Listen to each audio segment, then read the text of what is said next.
저랑 남편은 당시 30살로 동갑내기 커플이었습니다.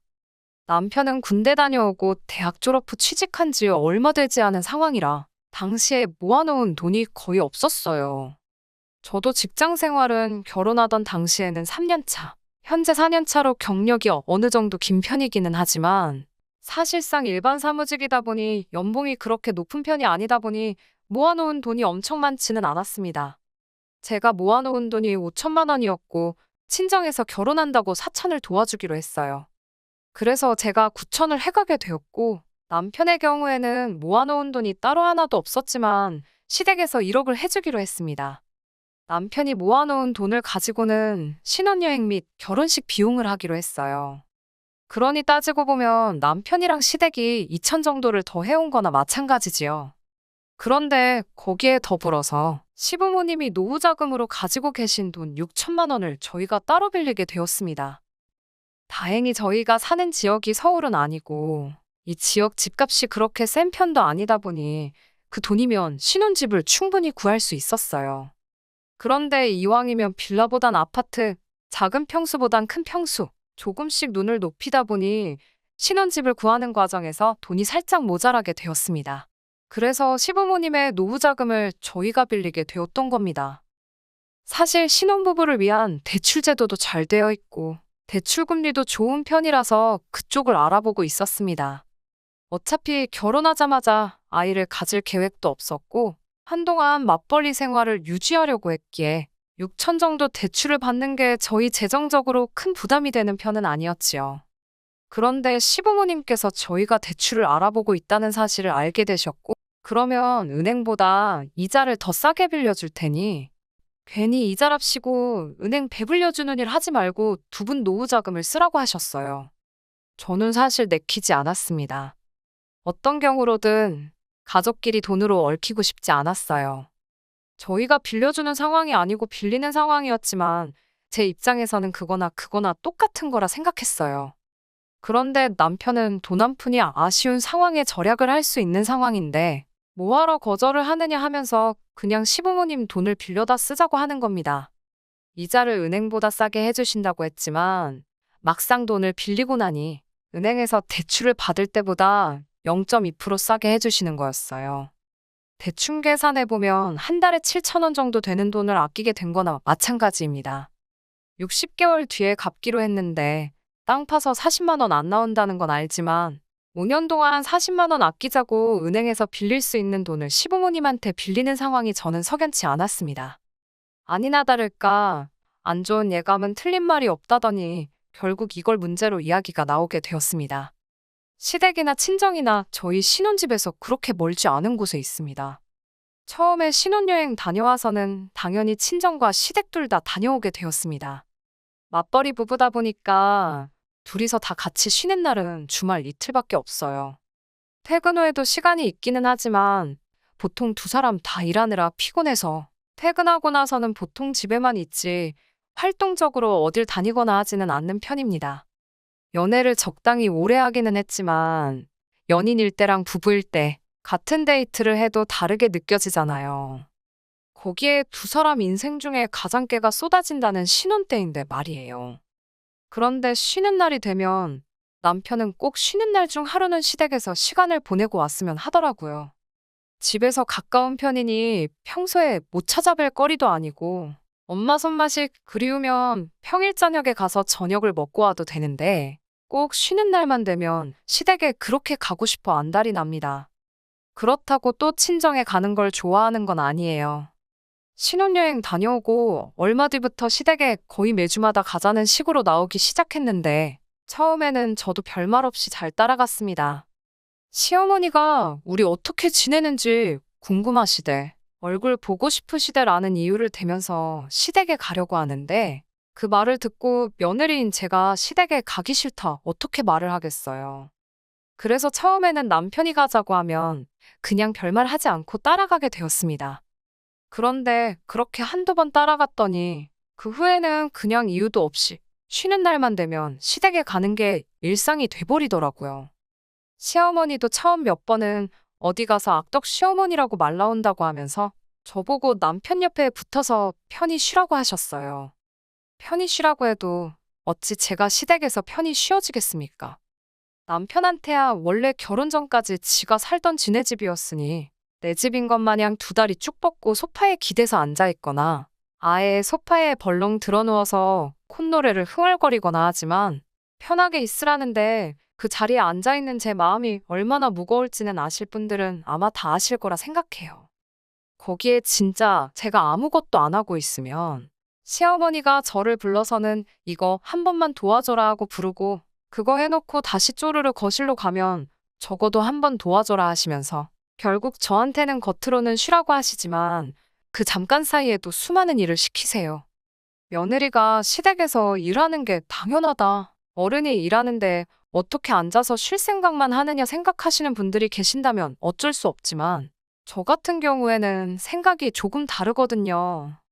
남편이 먼저 나서서 같이 도와줬다면, 남편도 똑같이 일을 하고 있었다면 아마 저도 기분 좋게 불평불만 없이 같이 도와드릴 수 있었을 거예요. 그런데 지는 무슨 손이 없는 건지 발이 없는 건지 시댁에만 가면 자기 마실 물조차도 제가 떠다 줘야 했습니다. 한 번은 너가 떠다 마시라고 했더니 시어머니가 물 떠주는 게 뭐가 어렵냐면서 눈치를 주시고 아이고 다리야 하면서 무릎을 붙잡으시며 남편한테 기어이 물 한 컵을 떠서 가져다 주더라고요. 그래서 그 이후부터는 그런 눈치도 보고 싶지 않아서 제가 몇 번 떠다 줬고요. 남편이 그 모양이니 솔직히 그냥 도와드려도 될 법한 일들도 그렇게 기분 좋게 할 수 있던 상황이 아니었습니다. 일하는 것뿐만이 아니지요. 새삼스럽겠지만 시댁 가서 저희가 뭐하고 오겠어요. 재롱잔치 하러 가는 건 아닐 테고 결국 식사를 같이 해야 해요. 나가서 사 먹으면 당연히 계산은 저희가 합니다. 그게 아깝다거나 생각한 적은 없었어요. 밖에 나가서 먹으면 차라리 마음은 편합니다. 그런데 시어머니가 식사를 준비해 주실 때가 있어요. 그때도 편하게 쉬라고 하긴 하지만 양념 정도만 직접 하시지 사실상 음식은 제가 다 하는 거나 마찬가지입니다. 그 고생하고 나서 식사 준비를 해놓으면 어김없이 제일 맛있거나 제일 비싼 반찬은 제가 앉은 자리에서 최대한 멀리 떨어져 있지요. 밥상이 무슨 임금님 수라상도 아니고 솔직히 팔을 쭉 뻗으면 못 먹을 것도 없어요. 저한테서 위치를 멀게 하면 멀게 할수록 저는 더욱더 아랑곳하지 않고 팔을 최대한 뻗어서 집어옵니다. 아니면 남편 시켜서 저게 나한테 너무 멀리 있네 하면서 제 밥 위에 올려놓게 만들어요. 그러면 시어머니가 예를 들면 그날 LA 갈비를 해주셨다면 요즘 갈비값이 어쩌네 저쩌네 하면서 재료값 이야기를 그렇게 하십니다. 그러고 나서 주변에 있는 다른 반찬들을 제 밥 위로 집어주면서 이것도 맛있으니 먹어봐라, 저것도 맛있으니 먹어봐라 하면서 최대한 제가 LA 갈비를 못 먹게 그렇게 노력을 하세요. 어머님 딴에는 최대한 티 안 나게 잘해주는 척 명연기를 하고 있다고 생각하실 테지만 솔직히 제 입장에서는 그 의도나 속셈이 뻔히 보입니다. 그래서 저도 어머님이 제 밥 위로 다른 싸구려 반찬들 올려주시면 저는 이거 싫어해요.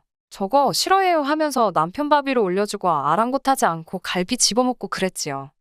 그런다고 해서 다음번에 바뀌는 게 있는 건 아니지만 적어도 집에 가서 속앓이는 안 하려고 그 정도 노력은 하고 있어요.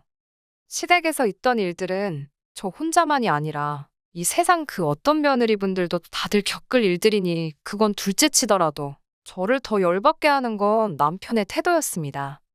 제가 시댁에 가면 많이 불편하다, 고생 많이 하고 온다, 그런 거 알아달라고 하는 것도 아니었습니다. 다만 남편이 둘이서 같이 쉬는 날 포기하고 저는 오히려 회사 다니는 것보다 더 많은 스트레스를 받는 건 아는지 모르는지 계속 시댁에만 가자고 하는 게 처음엔 이해가 가지 않았어요. 지 가족, 지 부모님 보고 싶어서 그러는 거 이해하겠는데 저도 제 가족이 있고 제 부모님이 있고 친정부모님도 저희 신혼집에서 엎어지면 코다울 거리에 계십니다. 그래서 매주마다 자꾸 시댁에 가자고 하길래 이번엔 그냥 넘어가선 안 되겠다 싶어서 남편이 시댁 가자고 선수치기 전에 친정에 가자고 먼저 이야기를 꺼냈습니다. 그러니 남편이 대번에 처가에는 무슨 일로 가느냐고 묻더라고요. 거의 매주마다 시댁에 가서 시부모님하고 같이 저녁 먹고 오지 않냐. 나도 오랜만에 친정부모님하고 같이 식사를 하고 싶으니 이번 주는 시댁 말고 친정에 가자. 이렇게 이야기를 했어요. 제가 무리한 부탁을 한 것도 아니고 한 번 시댁에 가면 친정에도 한 번은 가자고 하는 말이나 마찬가지였습니다. 그런데 남편은 얼굴에 오만상을 쓰더니 친정에 가면 자기 불편하다고 갈 거면 저 혼자 다녀오라고 하더군요. 여태까지 시댁 다닐 때는 가기 싫다는데도 몸 말도 안 되는 이유를 대면서 저를 데려가 놓고선 막상 친정에 가자니까 오만상 얼굴을 찌푸리며 불편해서 싫다고 하니 어이가 없었습니다. 그래서 저도 똑같이 말을 했지요. 나도 시댁 가면 불편하다. 너가 친정 가는 게 불편해서 나 혼자 다녀오라고 하는 거면 무슨 말 하는 건지 잘 알겠고, 나도 시댁에 가면 불편하니 앞으로 시댁 갈 일 있으면 너 혼자 다녀오라. 한마디 했습니다. 그랬더니 남편이 그건 무슨 경우냐고 하더라고요. 경우는 무슨 경우냐고, 내로남불도 아니고 내가 시댁 따라가는 건 군말 없이 바늘에 실 가듯 따라가야 하는 거고, 너가 친정 갈 때는 너 기분 따라 가고 말고 정하는 게 말이나 되냐고, 불공평한 거 아니냐고 했습니다. 그러니까 남편은 그 상황을 가지고 원래 그런 거라고 하더라고요. TV를 봐도 어디를 봐도 남편이 마누라가 친정에 가면 마누라 친정 갔다고 좋아하는 장면은 있어도 남편이 시댁에 가면 여자들이 남편 시댁 가서 너무 좋다고 하는 장면 본 적이 없지 않냐고 하는 겁니다. 말인즉슨 친정에는 여자가 혼자 가는 게 맞는 거고, 시댁에 갈 때는 당연히 며느리인 제가 남편과 같이 가야 하는 게 맞다고 하는 거예요. 그게 무슨 말도 안 되는 소리냐고. 어깃장 부리지 말고 제대로 된 이유를 대라니까 진짜. 세상에서 가장 어이없는 말 같지도 않은 걸 이유라고 대면서 지금 제가 공평 불공평을 자기 앞에서 외칠 상황이 아니라고 하더라고요. 무슨 근거로 그런 생각을 하고 있느냐고 했더니 저희 결혼할 때 결혼자금 이야기를 하는 겁니다. 우리 부모님, 그러니까 시부모님 아니었으면 지금 우리 이 집에다가 살림이나 차렸겠냐는 어이없는 소리를 하는 겁니다. 여태껏 연애했던 기간과 결혼 생활 통틀어서 했던 말 중에 제일 어이없는 소리였어요. 얼마나 어이가 없었으면 콧방귀조차 안 나오더라니까요. 어머님 아버님이 그 돈을 그냥 해주셨냐고 따졌습니다. 당장 두 분도 요즘 상황에 어디 투자하는 거보다 우리한테 이자 받는 게 더 이득이니까 그 돈을 해주신 거 아니겠냐 했지요. 혹시 은행에서 대출받아도 되는 돈을 해주시는 것 때문에 내가 매주 시댁에 가서 가사노동도 해야 되고 사위가 친정은 대접도 안 하고 코빼기도 안 비추게 내버려둬야 하는 거냐고. 그러면 당장에 은행 가서 대출을 받아올 테니 시부모님한테 그 돈 돌려드리라 했습니다. 5년 동안 40만 원 아끼자고 그러기엔 내 시간도 아깝고 내가 스트레스 받아서 골병 들고 주름 하나씩 생기는 거 생각하면 돈이 아끼는 게 아니라고요. 5년 동안 내가 한 달에 10,000원씩 해서 시부모님한테 돈 따로 보내줄 테니까 앞으로 나는 시댁에서 시어머니 일하는 거 도와주고 그러기는커녕 그냥 앞으로 시댁의 발길을 따로 안 하겠다 했습니다. 그리고 다시 한번 당장에 은행부터 가서 일주일 내로 시부모님하고 금전관계 청산해 놓으라고 했어요. 사실 여기서 남편이 조금 수그리고 들어왔으면 그냥 사소한 부부싸움 한 거로 치고 그냥 넘어갔을 거예요. 말이야 그렇게 했지만 솔직히 저렇게 돈 갚아버리고 하면 제가 시부모님한테 불만이 잔뜩 있다고 광고하는 거나 마찬가지잖아요. 사실상 싸우게 된 이유도 제가 시댁에 가는 게 싫다는 게 아니라 시댁에만 너무 신경 쓰지 말고 시댁만 가지 말고 처가도 같이 가자. 친정 부모님도 시부모 챙기듯 신경 좀 써달라. 이것 때문에 발생한 거나 마찬가지니까요.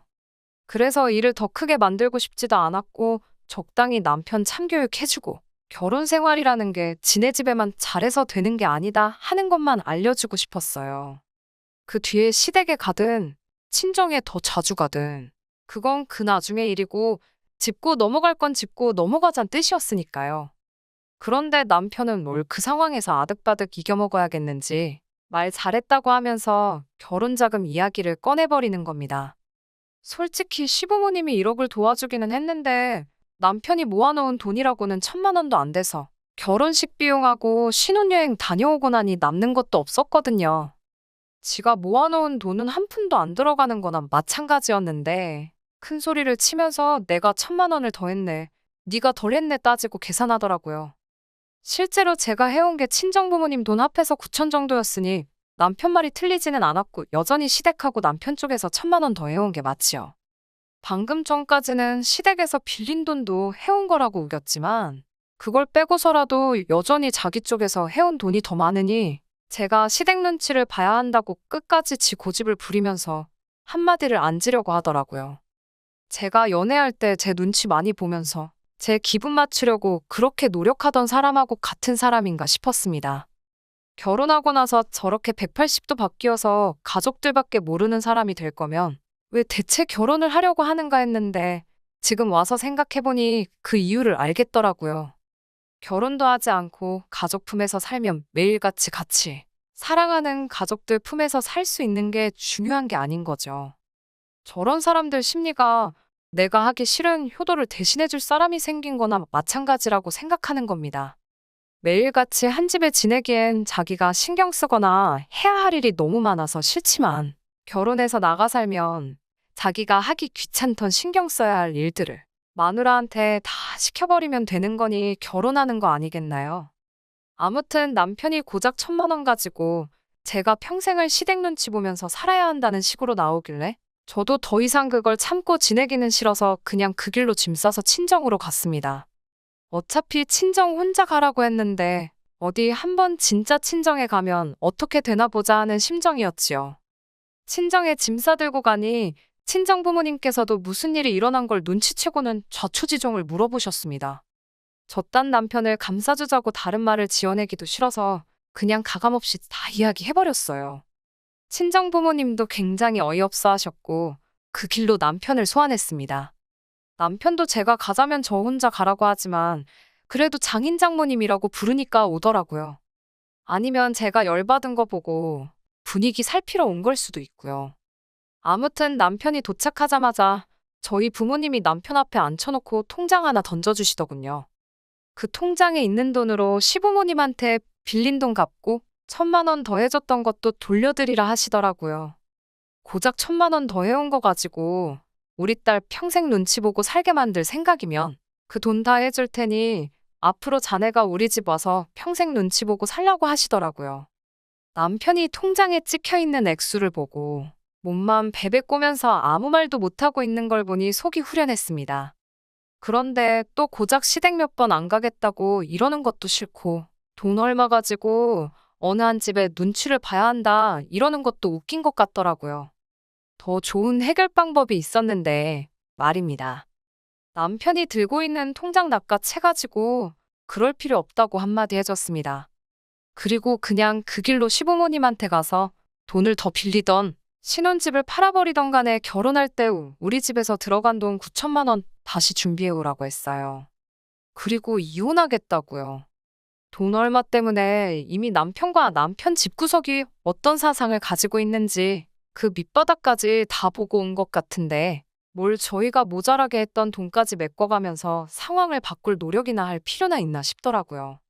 이렇게 살아봐야 앞으로 돈돈돈거리면서 그걸 가지고 안 봐도 될 더러운 꼴 보면서 살게 될 게 뻔한데 뭐가 좋다고 계속 붙어서 그 꼴을 보고 있어야겠나 싶었습니다.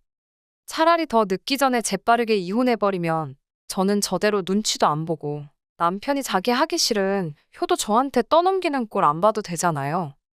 거기에 남편은 남편대로 그렇게 보고 싶은 부모님 찾아뵙기 위해 주말까지 기다릴 필요도 없이 한 집에서 같이 살면서 매일같이 엄마가 해주는 밥에 좋아하는 반찬 먹으면서 지낼 수 있는데 결혼해서 못 볼 꼴 보면서 참아가며 같이 사는 것보다 하루라도 빨리 이혼하는 게 서로한테 더 좋은 거 아니겠냐고 했지요. 그러니 남편이 어버버거리면서 자기 장인 장모님 눈치 보다가 이대로 있으면 안 되겠나 싶었는지 아주 이마로 바닥을 뚫어버릴 기세로 죄송합니다. 제가 잘하겠습니다 하고 석고대죄를 시작하는 거 아니겠어요? 친정 부모님이 그런 남편 모습 보고 용서해줘라 그런 말은 안 하시고 저만 쓱 쳐다보셨어요. 아마 저보고 제가 스스로 결정을 내리라고 하시는 것 같았습니다. 그래서 남편한테 2번은 없다고 말하고 그냥 이혼하자고 했어요. 한 번 용서해줄 수도 있는 일일 수도 있지만 이미 반년도 안 되는 짧은 결혼 시간 동안 1,000만 원 더하고 돈 빌려준 걸 가지고 저희 집이 무슨 평생에 걸쳐서 갚아야 할 은혜를 입은 거나 마찬가지인 것처럼 생각했고 행동했다는 걸 보면 기회를 준다고 해서 바뀔 집구석이 아니란 걸 깨달았기 때문입니다. 그 뒤로 시부모님까지 나서가지고 자기는 그렇게 생각해 본 적 없다고. 나한테는 소중한 며느리고 딸보다 더 아껴졌다고 하시는데 그건 사실 부처님밖에 모르는 일 아니겠어요? 밥 먹을 때만 봐도 남편만 대놓고 맛있는 거 먹게 해주려고 하셨는데 그 집 구석 딸보다 더 아껴주셨다고 하기엔 가장 치사한 게 먹는 걸로 사람 차별하는 거라던데 말이 앞뒤가 안 맞는 소리나 마찬가지였습니다. 결국 남편과는 합의점을 찾을 필요도 없이 그냥 그렇게 결혼 반년 만에 이혼하게 되었습니다. 애써 참고 살바해야 차라리 이혼하는 게 훨씬 좋은 것 같아요. 요즘 금리가 엄청 올랐다고 하는데 그 뉴스를 보면 또 금리 오른 거 가지고 얼마나 생색을 냈을까? 혹시나 금리 올랐다고 이자도 더 받아야 한다 어깃장을 부리지 않았을까? 그런 생각이 드네요. 반년 만에 이혼하게 돼서 사실 주변에서 수군거리는 거 들어야 했고 눈치를 봐야 했지만 그거 길어봐야 한 달도 안 돼서 다 사라지더라고요. 세상 사람들이 생각보다 남의 일에 크게 관심이 없는 것 같더라고요. 괜한 걱정 때문에 아무것도 안 하고 참고 사는 것보다는 잠깐 눈치 보이더라도 속 시원하게 제가 하고 싶은 대로 사는 게 정답인 것 같습니다. 안녕하세요. 저는 사랑하는 남편과 서로 의지하며 알콩달콩 살고 있는 30대 초반의 여성입니다. 깨물어서 안 아픈 손가락 없다지만 덜 아픈 손가락은 있다더니 그 말이 정말인가 봅니다. 제 남편은 안 아픈 손가락이었나 봐요. 얼마 전 시부모님으로부터 충격적인 소리를 들었습니다. 남편은 두 번 다시는 시부모님을 보지 않겠답니다. 제 직업은 홈쇼핑 쇼호스트입니다. 어느 채널인지 무슨 방송을 주로 하는지는 말씀드리지 않을게요. 그러면 금방 알아보실 것 같아서요. 제 직업이 연예인은 아닌데 생각보다 은근히 알아보시는 분들이 계시더라고요. 이름 석자는 모르셔도 어디서 본 것 같은데 누구더라 이런 식으로요. 그럴 때면 감사하기는 한데 한편으로는 행동 하나하나에 조심스러워지기도 합니다. 덕분에 이 일을 시작하고 얼마 지나지 않아서부터는 인간관계에 있어서 꽤나 조심하는 편이에요. 괜한 구설수에 오를까 봐서요. 심지어는 주변에서 소개팅 자리를 주선해준다는 사람들도 있었는데 전부 다 거절할 정도였네요. 그러다 남편과 사랑에 빠졌습니다. 당시 남편은 저와 같은 직군에서 일하고 있었어요. 그렇다 보니 제가 처한 상황이나 제가 받는 스트레스를 잘 이해해 주더라고요. 저 역시 남편의 고충을 누구보다 잘 헤아려 줄 수 있었고요. 그렇게 서로가 서로를 보듬어 주면서 바쁜 와중에도 틈틈이 사랑을 키워나갔습니다. 그리고 1년간의 연애 끝에 양쪽 집안의 식구들과 친구들, 그리고 동료들로부터 많은 축하를 받으며 부부의 인연을 맺었네요. 사실 제 주변에는 외적으로 예쁘고 멋지고 잘난 사람들이 꽤나 많습니다. 그래서인지 다들 그렇게 서로의 외모와 직업, 배경 등을 중요하게 여기는 듯 했어요. 특히 결혼할 때는 그뿐만 아니라 연봉이라던가 좀 더 세부적인 조건들을 많이 보는 것 같았고요. 저도 결혼은 현실이라는 말에 공감하기 때문에 절대로 사람들의 그런 기준이 잘못됐다고 생각하지 않습니다. 다만 제 주변 사람들을 보면 너무 그런 조건들에만 치중하여 결혼한 사람들은 얼마 지나지 않아서 이혼을 하거나 각방을 쓰는 식으로 사이가 틀어지고 멀어지더군요. 그래서 저는 결혼 전부터 그런 조건보다는 사람의 됨됨이를 봐야겠다고 생각했어요. 물론 경제력이나 외모도 중요하지만 저에게는 그런 건 주변 사람들의 중간값 정도만 되면 충분했습니다. 그런 의미에서 다정하고 섬세하고 남을 배려해주는 성품의 소유자인 남편이 제가 찾던 바로 그 사람이었어요. 하지만 결혼 생활을 해보니까 배우자의 됨됨이만으로 해결되지 않는 부분이 있더라고요. 그건 바로 배우자의 가족들이었습니다.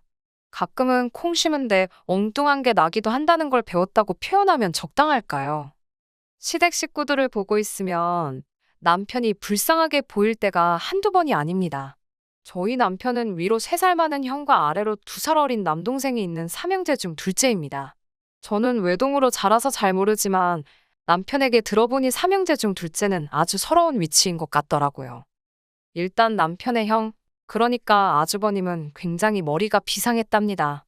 어렸을 때는 동네에서 천재라고 하면 다들 아주버님을 떠올릴 정도였대요. 성적도 초등학교, 중학교 때까지 전교 1등을 놓친 적이 없었고요. 하지만 과학고등학교라고 전국에서 똑똑하다는 애들이 다 모인 곳에 가니까 맥을 못 추더래요. 심지어 졸업할 무렵에는 거의 꼴등이나 다름없었다나 봐요. 대학은 그래도 기본으로 하던 게 있으니 서울에 있는 학교를 가긴 했지만 본인도 자존심이 어지간히 상했을 거고 시부모님은 그런 맏아들이 안타까워 죽으려고 하시고 남편은 당시 산업 디자인을 전공하고 싶었지만 어머님 아버님이 형님한테 속된 말로 몰빵을 한 탓에 돈이 없다 하시더래요. 결국 남편은 아르바이트와 장학금 그리고 여의치 않을 때는 휴학을 해가며 간신히 학교를 마칠 수 있었답니다.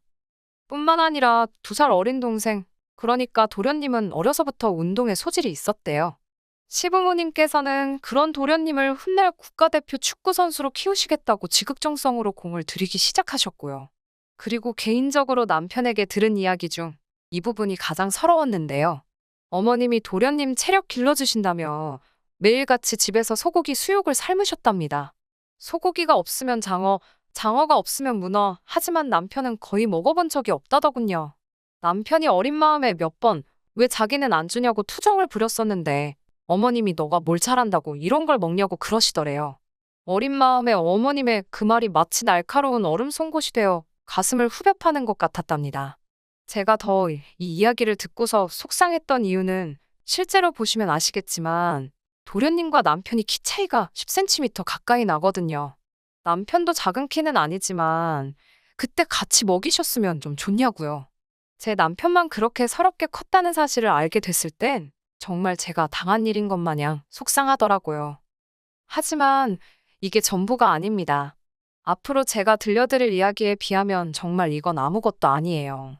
결혼식을 올릴 때만 해도 솔직히 어머님께서 아들 삼형제를 똑같이 잘해주시는지 누구는 더 예뻐하고 누구는 더 미워하는지 제가 알 턱이 없었습니다. 다 같이 모여본 적이 없거든요. 일단 아주버님의 경우 이렇게 표현하는 게 적절한지 모르겠지만 제가 보기엔 자포자기한 사람처럼 살고 있습니다. 고등학교 때 자기보다 공부를 못하던 누구도 어디 회사에 들어갔는데 중학교 때 자기한테 수학 물어보던 누가 지금 교편을 잡았는데 매일같이 자기보다 못했던 사람들을 씹어대면서 자기 처지를 비관하고 있지요. 정작 본인은 아무 노력도 하지 않고 매일 집에서 TV만 보고 술만 마시면서 말이에요. 그런데도 부모라는 존재는 자식을 포기하지 못하나 봅니다. 시부모님께서는 그런 아주버님의 모습을 보시고도 놓지를 못하셨어요. 제가 남편과 결혼할 때부터 최근까지도 어머님께서는 일주일마다 반찬을 만들어서 아주버님 집에 가져다 주시고 간 김에 청소에 빨래까지 하고 오셨습니다. 심지어 결혼 초 저에게 네 아주버님도 너같이 예쁘고 좋은 여자 만나서 애 낳고 살면 정신 좀 차리지 않겠냐며 저 같은 여자 좀 데리고 오라고 졸라대셨는데 거절하느라 정말 진땀을 뺐습니다. 도련님의 경우도 잘 풀리지가 않았더군요. 처음엔 어머님의 극진한 정성 덕분인지 고등학생 축구 선수들 중 유망주로 손꼽히기도 했었답니다.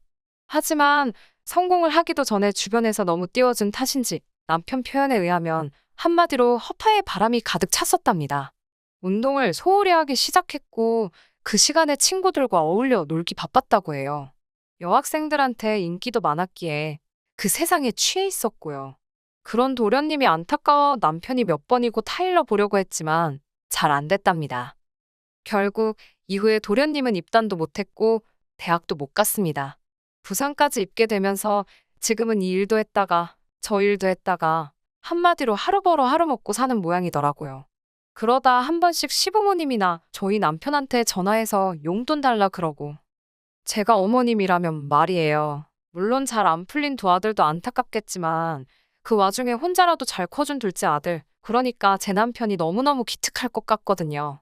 그런데 어머님은 그렇게 생각을 안 하시는 눈치였습니다. 오히려 언젠가 한 번은 저희 부부를 불러다 놓으시곤 형도 동생도 하루하루 힘들게 사는데 너희 둘만 좋아 죽는다고 티내지 말라 하셨어요. 신혼부부한테 사이좋은 티를 내지 말라니 어이가 없어서 남편하고 집에 와서 한참을 웃었지 뭐예요. 비록 시부모님이 자식을 사랑하는 방식을 제가 이해할 수는 없었지만 그때만 해도 그게 저희 결혼 생활에 직접적인 영향을 끼치진 않았기 때문에 크게 신경 쓰지는 않았습니다. 하지만 어머님이 저희 부부를 대하시는 태도가 선을 넘기 시작하면서 상황이 달라졌네요. 제가 구체적인 연봉을 밝힐 수는 없지만 예를 들자면 제가 한 달에 1,000을 번다면 남편은 7, 800 정도를 벌어요. 이건 연애할 때부터 지금까지 계속 비슷한 상황입니다. 이 부분은 결혼할 때부터 알고 있었기 때문에 저에게 큰 문제가 되지 않았습니다. 집은 제가 모은 돈과 남편이 모아둔 돈, 그리고 대출을 받아 해결했어요. 상견례 전 남편이 먼저 시부모님께 도움을 받을 수 없을 것 같다고 했습니다. 친정부모님은 그것과 상관없이 저희가 원한다면 도와주신다 하셨지만 시댁에서도 안 해주시는데 굳이 친정에서 받고 싶지 않았어요. 게다가 저희 둘 다 집에서 보내는 시간이 많을 것 같지 않았기 때문에 방 하나짜리 오피스텔에서 시작해도 괜찮겠다 싶었고요. 비록 양쪽 집으로부터 아무 지원도 받지 않았지만 그래도 식을 올린 이후로 매달 50만 원씩 용돈으로 보내드렸습니다. 많은 금액도 아니고 저희에게 부담되는 금액도 아니었어요. 당연히 생색을 낼 생각도 없었습니다. 하지만 보내드린 지 딱 1년이 지났을 때였어요.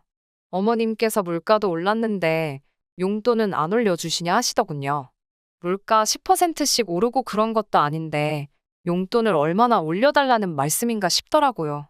애들 장난도 아니고 1, 2만 원 올려달라고 하신 소리는 아니셨을 테니까요.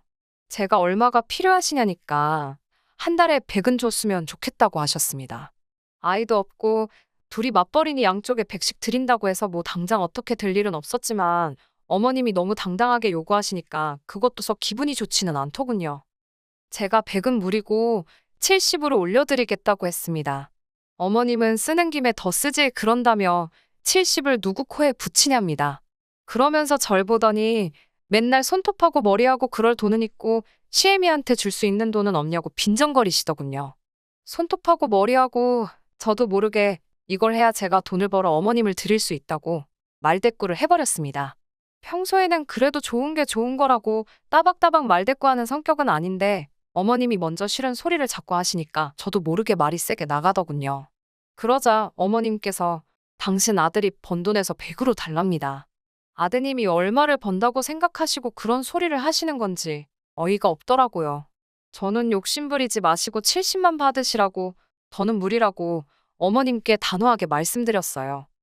솔직히 어머님 아들 셋 중에 어머님한테 용돈 드리면서 그나마 자식굿이라는 건 저희밖에 없는데 한 번도 고맙단 소리를 안 하셨습니다. 만약에 남편이 둘째가 아니라 첫째나 셋째였다면 분명히 아버님이 어디서 낳아온 자식이라고 생각했을 거예요. 이후로 또다시 두어 달쯤 지났을 때였습니다. 어머님 생신이 다가오고 있었기 때문에 어떻게 하시고 싶은지 여쭐 겸 연락을 드렸지요. 어머님께서는 딱히 밖에선 드시고 싶으신 게 없으시다며 집에서 간단하게 먹자고 하시더라고요. 그러더니 저에게 솜씨 발휘 좀 해야지 그러시는 거예요. 제가 전날 밤뿐만 아니라 오전에도 촬영이 잡혀 있어서 음식 준비는 어려울 것 같다고 몇 번을 말씀드렸지만 며느리한테 미역국도 못 얻어먹는 시애미가 세상 천지에 어디 있냐며 억지를 쓰시더라고요. 정말 너무 피곤하고 짜증났지만 며느리의 숙명이다 생각했습니다. 밤늦게 집에 돌아와 새벽 2시에 미역국만 끓여놓고 기절하듯 잠이 들었어요. 이튿날 미역국은 남편이 챙기기로 했고 저는 방송이 끝나는 대로 시댁으로 가기로 했지요. 원래는 백화점에서 음식을 좀 사가려고 했는데 그나마도 시간이 여의치 않아서 급한 대로 홈쇼핑에서 팔던 음식들 중 평이 괜찮았던 것들로 몇 개 챙겨서 시댁으로 향했습니다. 시댁에 도착해 시간을 보니 그래도 늦지는 않았더군요. 벨을 누르니 제 남편이 나와서 문을 열어주는데 남편이 앞치마를 입고 있었습니다. 사실 어머님 생신이니까 당연히 아들인 남편이 앞치마 입을 수 있고 음식도 하는 게 맞지요.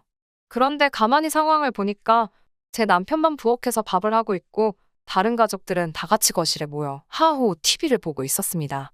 그 광경을 보고 있자니 속에서 부하가 치밀더라고요. 착해 빠진 건지 남편이 한다는 말이 혹시나 해서 밥통을 열어보니 밥도 하나도 없길래 자기가 밥은 일단 했답니다. 미역국도 잘 챙겨왔더라고요. 그때 거실에서 다시 아주버님과 도련님의 웃음소리가 들렸습니다. 도저히 분을 참지 못한 제가 거실로 나가 한마디 했어요. 여기 어머님 아들은 저희 남편뿐이냐고요. 그러자 두 형제가 한다는 소리가 자기들은 해본 적이 없답니다. 제가 둘 다 나가 산 지가 몇 년인데 밥 한 번 안 해본 게 자랑이냐고 쏴붙여 버렸어요. 어머님이 저에게 한마디 하시려는 찰나 제가 먼저 이제 두 분한테 밥하는 거 정도는 가르치셔야 되지 않겠냐고 쏴붙였어요. 이래서 어떤 여자가 시집 오겠냐고요. 다 차려진 생일상을 보시더니 어머님께선 겨우 하신다는 소리가 정성이 없답니다. 며느리한테 이런 생일상 받는 시애미는 당신밖에 없을 거라고 밥 한 술에 한숨 한 번이었어요. 분명히 못한다고 했는데 억지로 시키시곤 있는 대로 깎아내리시니 저도 밥맛이 뚝 떨어지더라고요. 그런 와중에도 아주버님하고 도련님은 개의치 않고 밥만 잘 먹대요. 오직 제 남편만 어머님 기분을 살피느라고 그러지 말고 이것도 드셔보셔라, 저것도 드셔보셔라 권하고 있었습니다. 집에 갈 때쯤 어머님이 부엌에서 아주버님과 도련님한테 뭘 좀 챙겨주시는 것 같았습니다. 전 별 관심도 없었고 딱히 궁금하지도 않더라고요. 그때 남편이 저희 건 없냐며 어머님께 물어봤어요. 어머님이 살짝 당황하신 눈치였어요. 남편한테 제가 그냥 가자고 했는데 남편은 고집을 피우더라고요. 그러자 어머님은 티나게 못마땅한 티를 내시며 너도 가져가라며 작은 반찬통 하나를 주셨습니다. 남편이 아주버님과 도련님 걸 보더니 바뀐 거 아니냐고 물었어요. 우리는 두 식구고 저쪽은 혼자인데 어째서 저쪽 반찬통이 훨씬 크냐고요. 그러자 어머님께선 너네 입이 짧지 않냐면서 우물쭈물 말끝을 흐리셨어요. 딱 봐도 저희한테는 주시려던 생각이 없으셨던 거지요. 저는 남편을 쿡 찌르며 그만하고 가자고 했습니다. 남편 표정이 영 좋지 않았어요. 집으로 돌아와 어머님이 챙겨주신 반찬통을 열었습니다. 저도 남편도 솔직히 너무 실망하고 말았어요. 차라리 안 가져오느니만 못한 상황이었거든요. 드시던 거였어요. 하얀 콩나물이었는데 어떻게 드신 건지 한쪽에만 벌겋게 고추장 같은 게 묻어 있더라고요. 누가 봐도 이건 통째로 열어놓고 드시던 반찬통이었습니다. 저보다도 남편이 먼저 열받은 티가 확 나더라고요. 어찌나 표정이 살벌하던지 제가 다 무서울 지경이었습니다. 저도 모르게 어머님이 착각하시고 잘못 주신 것 같다고 어머님을 두둔하게 될 정도로요. 그리고 이튿날 남편은 평소보다 훨씬 이른 아침에 지난밤 시댁에서 가져온 문제의 반찬통을 가지고 집을 나섰습니다. 얼마 뒤 돌아온 남편에게 반찬은 어쨌냐니까 어머님 현관 앞에 던져놨답니다. 사진도 찍어왔는데 가관이더라고요. 제가 미쳤냐니까 안 미쳐서 이 정도였다며 다시 침대에 올라가 아무 일도 없었다는 듯이 자는 남편이었습니다. 몇 시간 뒤 어머님께서 뭐 하자는 거냐고 연락을 해오셨습니다. 이미 관리사무소에서 남편이 그런 걸 다 확인한 참이라며 왜 그런 짓을 했냐고 물으시더군요. 저는 반찬통이 드시던 거던데 왜 그런 걸 주셨냐고 단도직입적으로 물었습니다. 어머님께선 미안하다는 말은커녕 준다고 안 했는데 갑자기 달라니까 그런 걸 주셨답니다. 아무렇지도 않다는 듯 말씀하시는 어머님 반응에 저도 좀 충격을 받았습니다. 그 이후로 한 3-4달 동안 어머님께 종종 연락이 왔지만 남편도 저도 거의 받지 않았어요.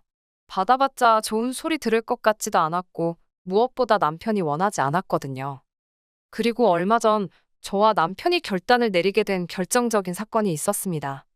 아버님께서 당신이 사시는 집이 전세 계약이 끝났는데 그 건으로 저희와 긴히 상의할 것이 있다며 저희를 집으로 부르셨습니다. 아무래도 어머님과 남편의 사이가 냉전 중임을 아시고는 당신이 직접 연락을 하신 것 같았기에 차마 못 간다 소리를 할 수가 없었어요. 어머님 아버님이 사시는 집은 20평대 아파트로 서울 외곽에 위치하고 있었습니다. 그렇다고 시부모님이 아예 돈이 없으신 분들은 아니고 제가 알기로는 지방 어디에 땅을 제법 가지고 있다 들었습니다. 다만 그쪽에 개발 호재라던가 뭐 그럴듯한 소위 뉴스거리가 전혀 없어서 굳이 팔 이유도 살 이유도 없는 그런 땅이었어요. 그래도 어머님 아버님은 언젠가 좋은 소식이 있을 거라고 믿고 계셨지만요. 아무튼 어머님께선 평생을 지겹게 자식들 뒷바라지만 하면서 이 코딱지만한 집구석에서 살았더니 이제는 이골이 나신다면서 최소한 방 4개는 있는 큰 집으로 이사를 가고 싶다고 하셨습니다. 그러면 자식들이 부부싸움이나 어떤 일로 서럽고 집에서 나오고 싶을 때 당신들 집으로 올 수 있지 않겠냐면서요. 남편은 아무 말 없이 듣고 있었고 저는 며느리로서 적당히 그럴듯하게 네, 정말요? 와, 같은 호응만 해드리고 있었어요. 물론 속으로는 부부싸움하고 자기 부모한테 가는 남자가 몇이나 있을까? 그런 생각을 하고 있었지만요. 그때 아버님께서 받으신 집을 핸드폰으로 보여주시면서 땅을 담보로 일단 대출을 받을 생각이라고 하셨습니다. 그리고 부족한 부분은 저희더러 대출을 받아달라 하시더군요. 제가 깜짝 놀라서 그걸 저희가 왜 대출을 받냐고 하니 너희도 부부싸움하게 되면 둘 중에 한 사람이 와서 쉬면 되지 않냐는 겁니다. 제가 너무 어이가 없어서 비어져 나오는 웃음을 간신히 참으며 어머님께 어떤 며느리가 부부싸움하고 시댁에 가서 쉬냐고 물었어요. 부부싸움하고 친정을 가면 갔지 시댁에 왜 가느냐고요. 그러자 어머님께선 제 남편을 바라보시며 너가 와도 되지 않냐고 하시더군요. 그러자 남편도 어머님을 쳐다보며 오면 반갑게 맞아주기는 할 거냐고 묻더군요. 그런데 남편의 말에는 날이 잔뜩 서 있어서 서늘하기까지 했습니다. 죄송하지만 이유가 어찌됐건 저희는 대출을 못 받아들인다고 확실히 선을 그었습니다. 그러자 두 분은 저희 남편을 바라보면서 자식 새끼 키워봤자 하나 소용없다십니다. 순간 아주버님하고 도련님도 대출받아서 보태는지 궁금해지더군요. 어머님께 두 사람에게도 물어보셨냐 하니까 둘은 결혼을 안 했으니 부부싸움할 일이 없는데 뭐하러 대출을 받냐고 그러시대요. 당신들이 큰 집으로 이사를 가는 이유 중 하나는 너희들이 쉴 곳이 없을 때 쉬러 오라는 뜻인데 혼자 사는 애들이 집에서 쉬지 뭐하러 여길 오냐면서요. 그런 애들한테 대출을 받으라는 건 말이 안 된답니다. 하지만 저희는 결혼한 부부인 만큼 사올 확률이 높고 그러면 저희 둘 중 한 명은 무조건 집에서 나오고 싶어질 텐데 그때 시댁에 오면 되니까 대출을 받으라는 말도 안 되는 어머님 아버님의 문논리였어요. 어머님은 대출 받는 게 부담스러워서 그러는 거면 당신들이 대출을 좀 더 받을 테니 매달 원금하고 이자 얼마씩 어머님 통장으로 이체를 하랍니다. 그것도 좋은 생각인 것 같다면서요. 대신 밀리면 절대로 안 된다고 신신당부를 하시더라고요. 저희는 계속해서 싫다고 안 된다고 하는데 어머님은 저희 의견을 전혀 들으시려 하지 않으셨습니다.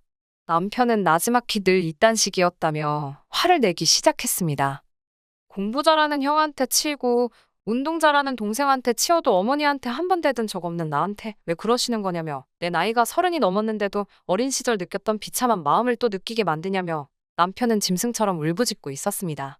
도대체 이럴 거면 자기를 왜 낳았냐면서 부모가 자식을 품어줘야지 왜 자식이 부모를 이해하고 품어야 하냐면서 소리를 지르더군요.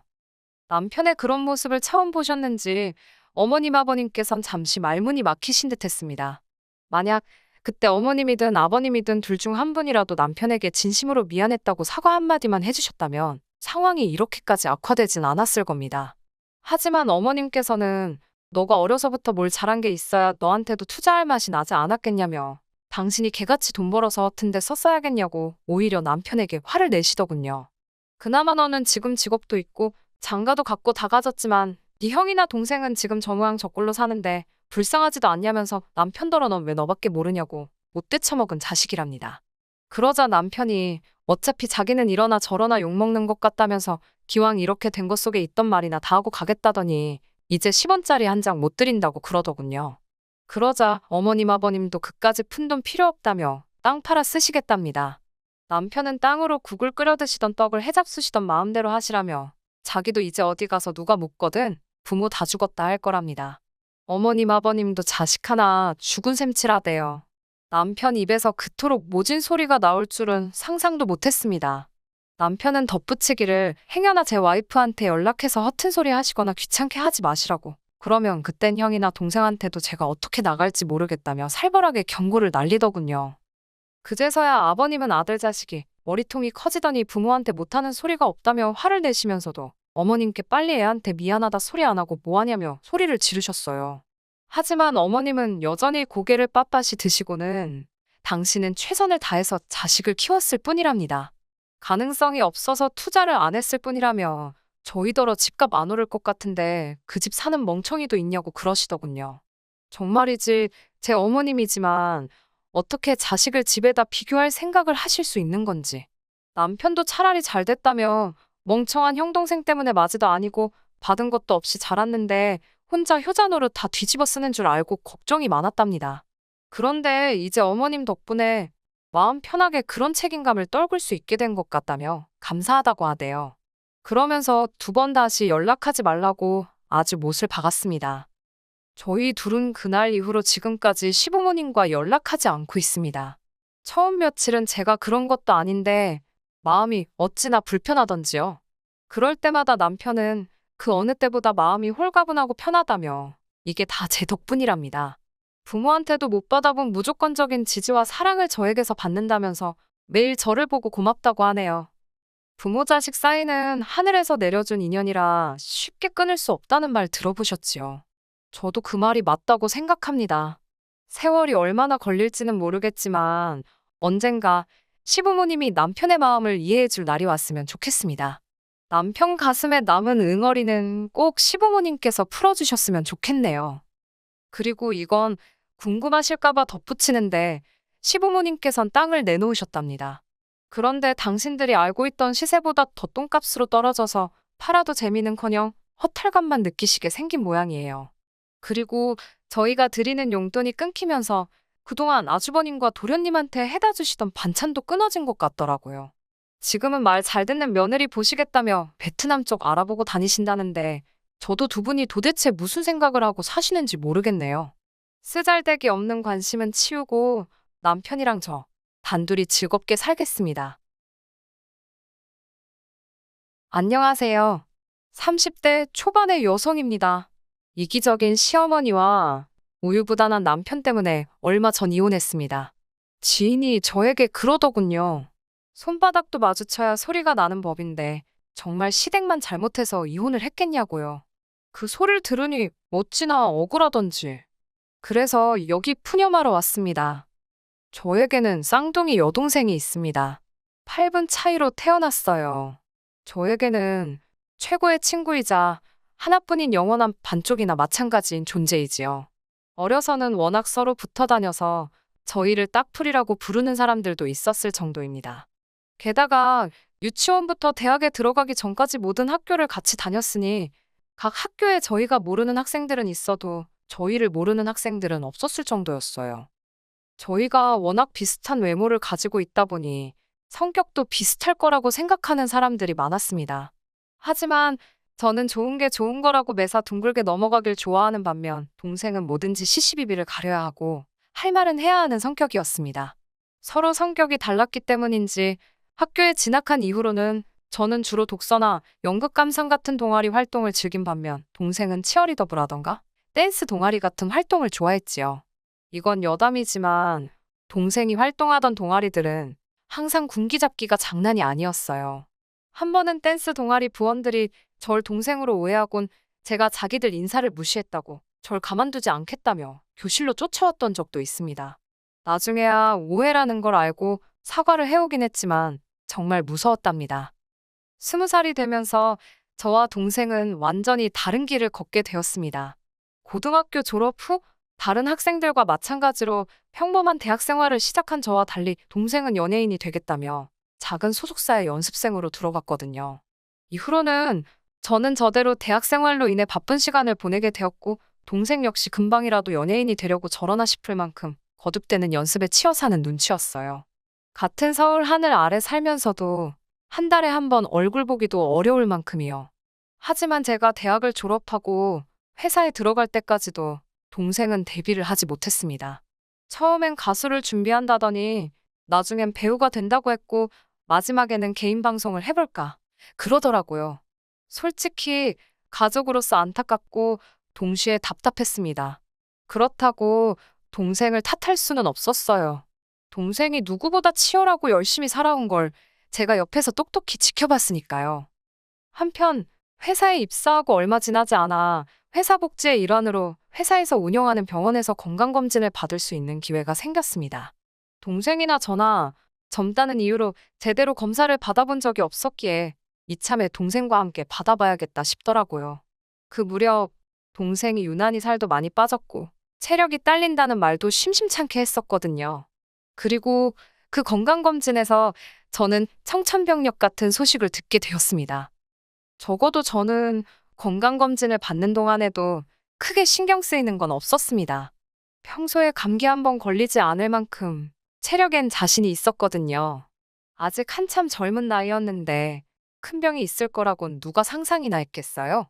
하지만 동생은 꽤나 긴장한 눈치였습니다. 그래도 전 설마 했어요. 동생에게 그런 큰 병이 있을 거라곤 짐작조차 하지 못했지요.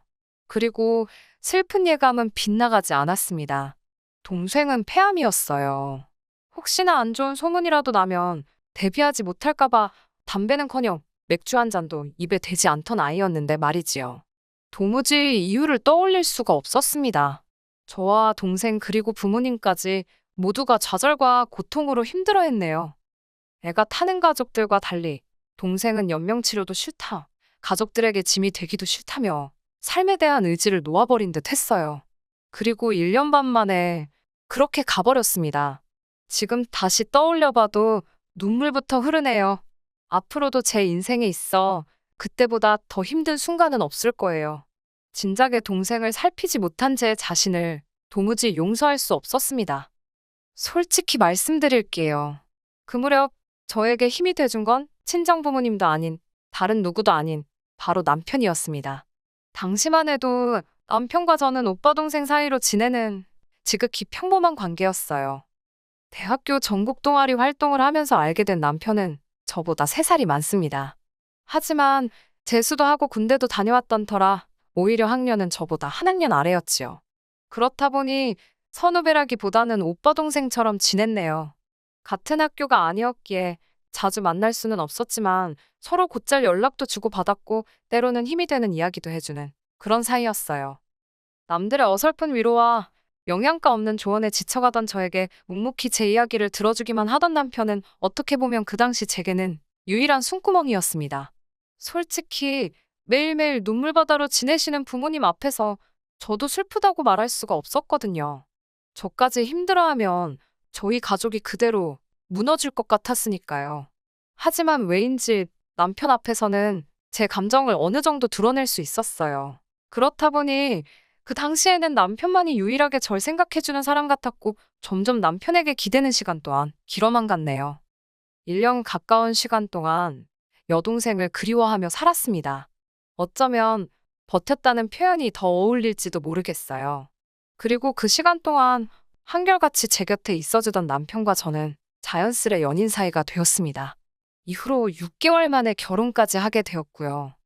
하지만 지금 돌이켜 생각해보면 슬픔의 구렁텅이에 잠겨있던 제가 눈이 멀었던 걸까요?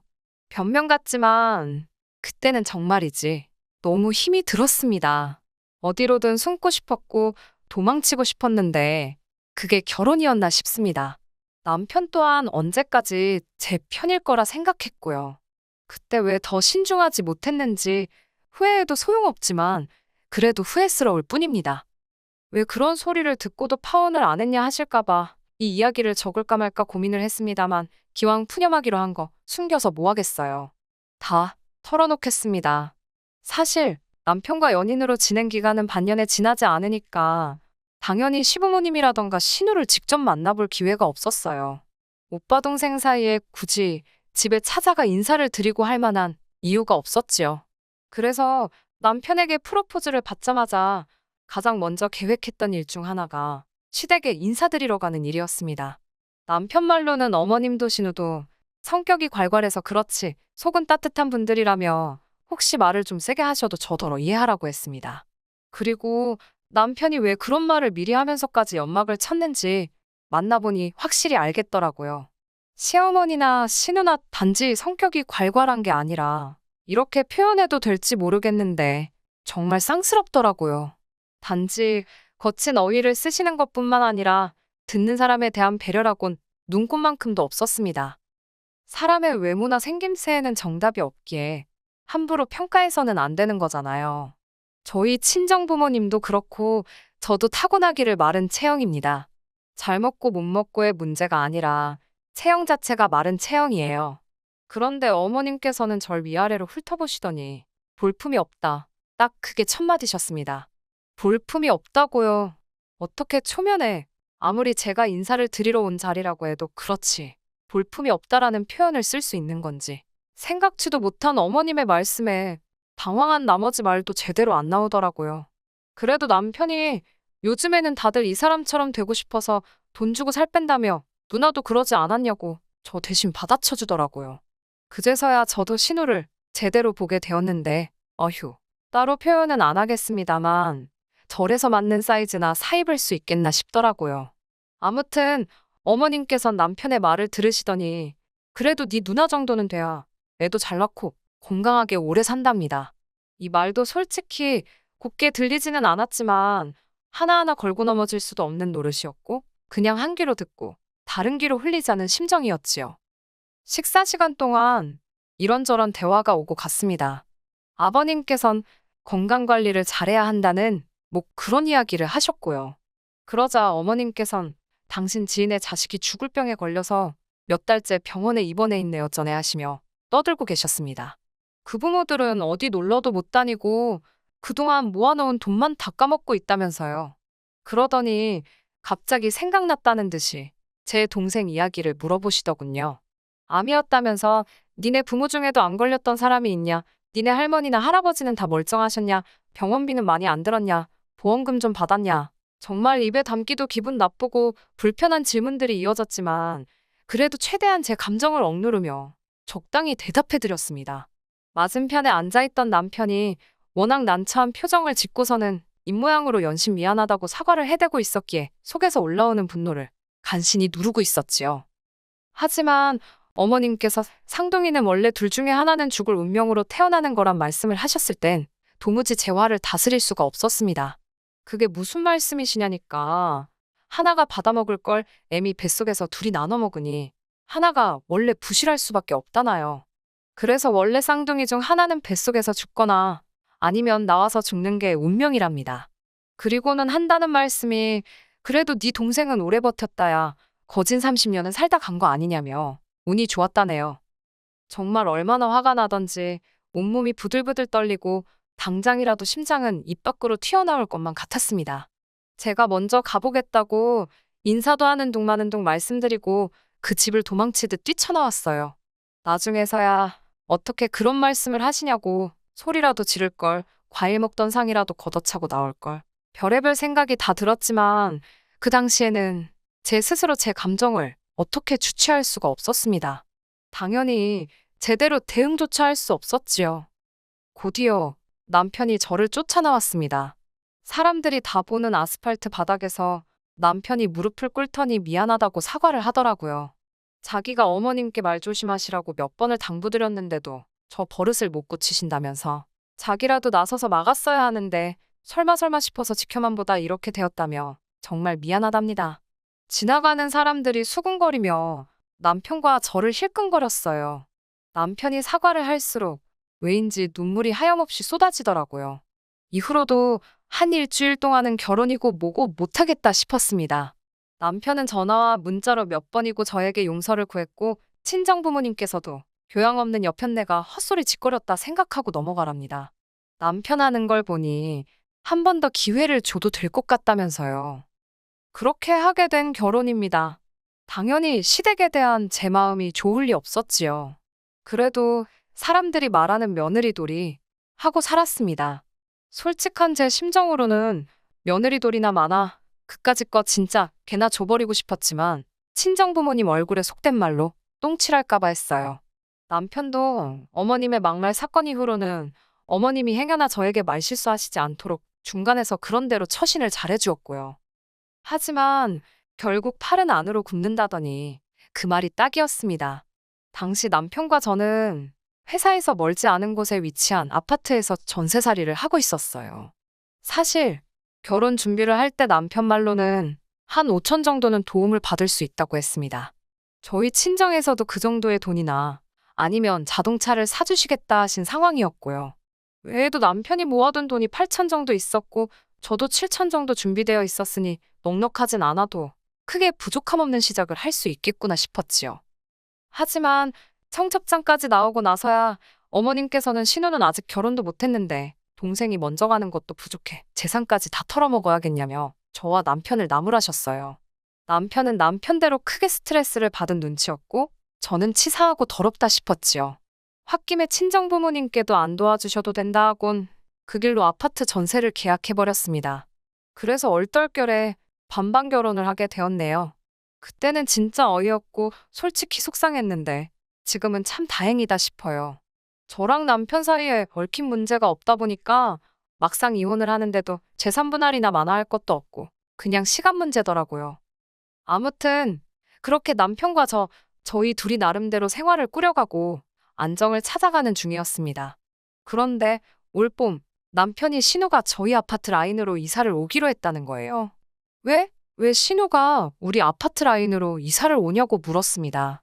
신우가 다니던 직장은 저나 남편이 다니던 직장과는 반대 방향에 위치하고 있었거든요. 그리고 시댁은 그 근처에 있었고요. 아무리 생각해봐도 신우가 갑자기 저희 아파트로 이사를 온다는 게 이해가 되질 않았습니다. 남편은 지나가는 말처럼 누나가 아프대 그러더군요. 제가 남편한테 이야기를 똑바로 하라고 지금 장난하는 거 아니라고 도대체 신우가 어디가 아픈데 우리 아파트로 이사를 오냐고 했습니다.